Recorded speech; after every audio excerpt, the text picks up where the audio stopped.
এক গ্রামে থাকত রাহাত নামে এক যুবক। সে ছিল ভীষণ অলস ও বেকার।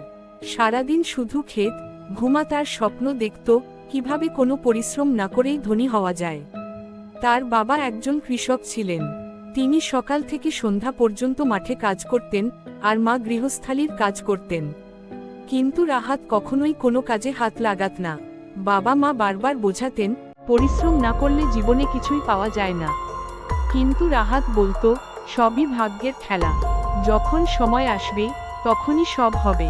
তার বন্ধুরাও কাজকর্মে ব্যস্ত থাকত, কেউ দোকানে চাকরি করত, কেউ পড়াশোনা করত। কিন্তু রাহাত ছিল আলস্যের জালে আটকে থাকা এক যুবক, যার চোখে কেবল স্বপ্ন, কিন্তু কাজে আগ্রহ নেই। একদিন গ্রামের মেলায় এক সাধু এলেন। তিনি গ্রামের মানুষের কপাল দেখে ভবিষ্যৎ বলতেন। রাহাতও কৌতূহলবশত তার কাছে গেল। সাধু তার কপাল দেখে বললেন, তুমি চাইলেই জীবন বদলে ফেলতে পারো, কিন্তু তোমার ভিতরে অলসতা তোমার পথ আটকে রেখেছে। তুমি যদি আজ থেকে কাজ শুরু করো, তবে ভবিষ্যতে তুমি সফল হবে। এই কথা রাহাতের মনে দাগ কাটল। সে ভাবল, একবার চেষ্টা করে দেখি। পরদিন সে গ্রামের এক মুদি দোকানে সাহায্যকারী হিসেবে কাজ শুরু করল। প্রথম দিকে কষ্ট লাগলেও ধীরে ধীরে সে অভ্যস্ত হয়ে উঠল। মাস শেষে দোকানদার যখন কিছু টাকা দিল, তখন সে খুব খুশি হল। এটাই ছিল তার জীবনের প্রথম উপার্জন।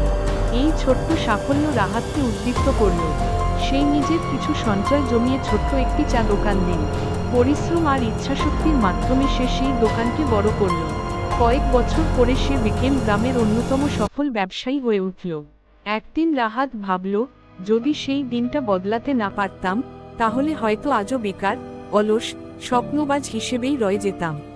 এই গল্পটি আমাদের শেখায়, অলসতা মানুষের সবচেয়ে বড় শত্রু। ভাগ্যের অপেক্ষায় বসে না থেকে আমাদের পরিশ্রম করতে হবে, কারণ পরিশ্রমী মানুষকে গন্তব্যে পৌঁছায়। ভাগ্য তখনই সাহায্য করে, যখন মানুষ নিজে চেষ্টা করে।